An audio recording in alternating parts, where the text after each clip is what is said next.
আমরা আজকের ভিডিওটিতে ইলেকট্রনের অনুপ্রবাহের বেগ অর্থাৎ ইলেকট্রনের ড্রিফট ভেলোসিটি এবং ইলেকট্রনের গতিময়তা অর্থাৎ ইলেকট্রনের মোবিলিটি সম্বন্ধে জানব। তো এখন আমরা জানি যে কোনো ধাতব পরিবাহীর মধ্যে প্রচুর সংখ্যক মুক্ত ইলেকট্রন থাকে এবং এই মুক্ত ইলেকট্রনগুলি ধাতব পরিবাহীর মধ্যে নিজস্ব তাপজ শক্তির জন্য এলোমেলোভাবে চারিদিকে গতিশীল অবস্থায় ঘুরে বেড়ায় এবং এই কারণেই ধাতব পরিবাহীর যে কোনো ছেদের মধ্যে দিয়ে একক সময়ে ঠিক যত সংখ্যক ইলেকট্রন এই দিক থেকে এই দিকে যায়, ঠিক তত সংখ্যক ইলেকট্রনই এই দিক থেকে এই দিকে আসে। এর ফলে সাধারণ অবস্থায় ধাতব পরিবাহীর মধ্যে আমরা কোনো তড়িৎ প্রবাহ পাই না।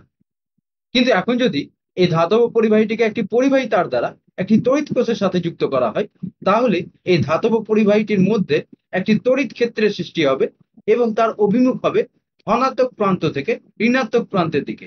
এবং এই তড়িৎ ক্ষেত্রের জন্য ধাতব পরিবাহীর মধ্যে থাকা ইলেকট্রনগুলির উপর একটি বল ক্রিয়া করবে এবং সেই বলটির অভিমুখ হবে ধনাত্মক প্রান্তের দিকে, অর্থাৎ ইলেকট্রনগুলি ধনাত্মক প্রান্তের দিকে একটি বল অনুভব করবে। কারণ যেহেতু ইলেকট্রন একটি ঋণাত্মক আধানগ্রস্ত কণা, সেই জন্য ইলেকট্রনগুলির উপর তড়িৎ ক্ষেত্রের প্রাবল্যের ঠিক বিপরীত দিকে ইলেকট্রনগুলির উপর একটি বল ক্রিয়া করবে এবং এই জন্যই ধাতব পরিবাহীর মধ্যে থাকা মুক্ত ইলেকট্রনগুলির তাপজ গতি ছাড়াও ইলেকট্রনগুলি ওই বলের দিকে একটি গতি লাভ করবে।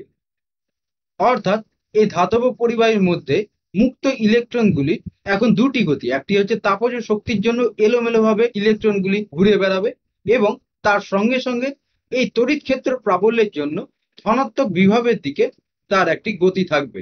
অর্থাৎ এলোমেলোভাবে ঘুরে বেড়াতে বেড়াতে এই ইলেকট্রনগুলি আস্তে আস্তে ধনাত্মক বিভবের দিকে বা ধনাত্মক প্রান্তের দিকে অগ্রসর হবে এবং ইলেকট্রনের এই বেগকেই বলা হয় অনুপ্রবাহের বেগ বা ড্রিফট ভেলোসিটি। তাহলে এতক্ষণ আমরা কি দেখতে পেলাম? আমরা দেখলাম যে প্রতিটি ইলেকট্রনের উপর তড়িৎ প্রাবল্যের বিপরীত দিকে একটি বল ক্রিয়া করে এবং ইলেকট্রনগুলি এলোমেলোভাবে তাপজ গতি ছাড়াও উৎপন্ন বলের দিকে একটি গতিবেগ লাভ করে এবং এর ফলে ইলেকট্রনগুলি ধীরে ধীরে ওই বলের দিকে প্রবাহিত হয় এবং ইলেকট্রনের এই বেগকে অনুপ্রবাহের বেগ বলে। এখন এখানে প্রশ্ন হচ্ছে যে আমরা এখানে এই ধাতব পরিবাহীর সঙ্গে একটি বাইরে থেকে তড়িৎ কোষ যুক্ত করে বহিঃস্থ তড়িৎ ক্ষেত্রের সাহায্যে এই ইলেকট্রনগুলির ওপর একটি বাহ্যিক বল প্রয়োগ করেছি তড়িৎ ক্ষেত্রের প্রাবল্যের ঠিক বিপরীত দিকে। তাহলে এই বাহ্যিক বল প্রয়োগ করার ফলে এই ইলেকট্রনগুলির বেগ কি ত্বরণ যুক্ত হবে? এখন এই প্রশ্নটির উত্তর হচ্ছে ইলেকট্রনের অনুপ্রবাহের বেগ ত্বরণযুক্ত বেগ নয়, এটি একটি স্থির গড় বেগ। কারণ ধাতব পরিবাহীর মধ্যে প্রচুর সংখ্যক মুক্ত ইলেকট্রন থাকার সঙ্গে সঙ্গে প্রচুর সংখ্যক ধনাত্মক আয়নও থাকে এবং এই ইলেকট্রনগুলি এক প্রান্ত থেকে আরেক প্রান্তের দিকে যাওয়ার সময় এই ধনাত্মক আয়নগুলির সঙ্গে অসংখ্যবার সংঘাত ঘটে। অর্থাৎ বহিঃস্থ তড়িৎ ক্ষেত্রের প্রভাবে এই ধাতব পরিবাহীর মধ্যে থাকা মুক্ত ইলেকট্রনগুলি একটি ত্বরণ লাভ করলে ধনাত্মক আয়নের সঙ্গে সংঘাতে ফলে সেই ত্বরণটি প্রতিমিত হয় এবং আবার যখন ইলেকট্রনটি ত্বরণ লাভ করে আবার ধাক্কা খাওয়ার ফলে আবার সেই ত্বরণটি প্রতিমিত হয়। এইভাবে বারবার ধাক্কা খাওয়ার ফলে ইলেকট্রনগুলির গতিবেগের মান ও অভিমুখ সর্বদা পরিবর্তিত হতে থাকে। সেই জন্যই মনে করা হয় ইলেকট্রনের অনুপ্রবাহের বেগ ত্বরণযুক্ত বেগ নয়, এটি একটি স্থির গড় বেগ। অর্থাৎ ধাতব পরিবাহীর মধ্যে যে ইলেকট্রনগুলি আছে সেগুলি এক প্রান্ত থেকে অন্য প্রান্তে যাবার সময় ধনাত্মক আয়নের সঙ্গে অসংখ্যবার সংঘাত ঘটবে এবং যে কোনো দুটি সংঘাতের মধ্যে ইলেকট্রনগুলির বেগ স্থির মানের থাকবে, ত্বরণ যুক্ত হবে না এবং সেগুলি বিভিন্ন মানের হতে পারে। অর্থাৎ যে কোনো দুটি সংঘাতের মধ্যে তার বেগ ধ্রুবক থাকবে কিন্তু সেগুলি আলাদা আলাদা মানের হতে পারে। অর্থাৎ এখানে যে দুটি সংঘাত ঘটলো তার মধ্যবর্তী সময়ে ইলেকট্রনের বেগ ধরা যাক v1, আবার কিছুক্ষণ পরে আরেকটি সংঘাত ঘটলো, তাহলে ওই দুটি সংঘাতের মধ্যে ইলেকট্রনটির বেগ ধরা যাক v2। তাহলে এইভাবে v1 ও v2 কিন্তু স্থির মানের হবে। অর্থাৎ এই দুটি সংঘাতের মধ্যে কখনো ইলেকট্রনের বেগ v1 থেকে বৃদ্ধি পাবে না বা v1 থেকে কমবে না। আবার আরেকটি সংঘাতে যখন তার বেগ v2 হলো তখনও তার বেগ v2 থেকে বৃদ্ধি পাবে না বা v2 থেকে কমে যাবে এবং এই বেগগুলির গড় মানকেই বলা হচ্ছে স্থির গড় বেগ। তো এবার আমরা ইলেকট্রনের অনুপ্রবাহের বেগ অর্থাৎ ইলেকট্রনের ড্রিফট ভেলোসিটির জন্য এই ধাতব পরিবাহীর মধ্যে তড়িৎ প্রবাহ কতটা হতে পারে বা তড়িৎ প্রবাহ মাত্রার মান কত হতে পারে তার মান নির্ণয় করব, অর্থাৎ তড়িৎ প্রবাহ মাত্রার রাশিমালা নির্ণয় করব। তো এখানে ধরা যাক এই ধাতব পরিবাহীটিতে একক আয়তনে মুক্ত ইলেকট্রনের সংখ্যা হচ্ছে এন।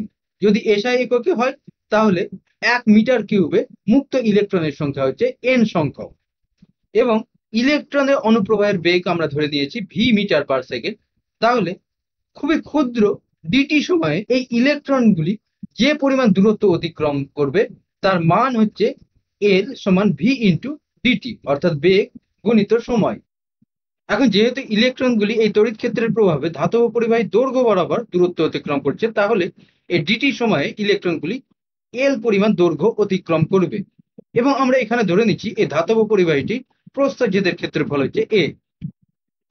তাহলে এখানে এই এ প্রস্থচ্ছেদের ক্ষেত্রফলের মধ্যে যতগুলি ইলেকট্রন আছে ততগুলি ইলেকট্রন এই এল পরিমাণ দৈর্ঘ্য অতিক্রম করবে, এবং এই এল পরিমাণ দৈর্ঘ্যের মধ্যে যতটা ইলেকট্রন ছিল সেই ইলেকট্রনগুলি আরো এই দিকে এল পরিমাণ দৈর্ঘ্য অতিক্রম করবে, অর্থাৎ মোট এখানে এই এ গুণিত এল, এই আয়তনের মধ্যে যত সংখ্যক মুক্ত ইলেকট্রন আছে তত সংখ্যক মুক্ত ইলেকট্রন এই ডিটি সময়ে এল দূরত্ব অতিক্রম করবে। তাহলে এই এল দৈর্ঘ্যে মুক্ত ইলেকট্রন সংখ্যা হচ্ছে এন গুণিত আয়তন, এবং এই অংশের আয়তন হচ্ছে এ গুণিত এল।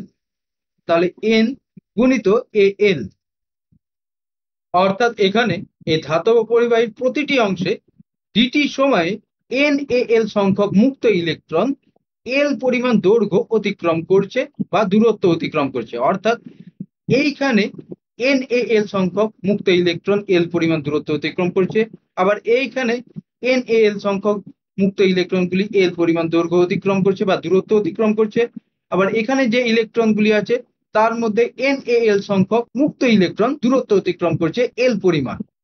এখন আমরা এল এর মান এখানে পেয়েছি ভিডিটি, তাহলে এল দৈর্ঘ্যে মুক্ত ইলেকট্রন সংখ্যা হবে এন এ ইন্টু ভিডিটি। এখন ইলেকট্রনগুলি ধাতব পরিবাহীর মধ্যে দিয়ে যাবার সময় ডিটি সময়ে যে এল দৈর্ঘ্য অতিক্রম করছে সেই এল দৈর্ঘ্য অতিক্রম করার সময় নিশ্চয়ই কোনো ছেদকেও অতিক্রম করছে বা কোনো ক্ষেত্রফলের মধ্যে দিয়ে যাচ্ছে। তাহলে ওই ক্ষেত্রফলের মধ্যে দিয়ে ডিটি সময়ে প্রবাহিত আধান হবে ডিকিউ সমান আমরা লিখতে পারি E N A V DT, অর্থাৎ যত সংখ্যক ইলেকট্রন আছে তাকে আমরা এখানে ইলেকট্রনের আধান দিয়ে গুণ করেছি। ই হচ্ছে ইলেকট্রনের আধান। তো এবার আমরা তড়িৎ প্রবাহ মাত্রা নির্ণয় করতে গেলে আমরা জানি যে একক সময়ে যে পরিমাণ তড়িৎ আধান প্রবাহিত হয় সেটি হচ্ছে তড়িৎ প্রবাহ মাত্রা, অর্থাৎ তড়িৎ প্রবাহ মাত্রা সমান হচ্ছে প্রবাহিত আধান বাই সময়। তাহলে এক্ষেত্রে আই সমান হবে ডিকিউ বাই ডিটি। তাহলে ডিকিউ এর মান হচ্ছে E N A V DT, আর ডিটি সময় অতিক্রম করেছে, তাহলে আই সমান পাচ্ছি এন ই এ ভি।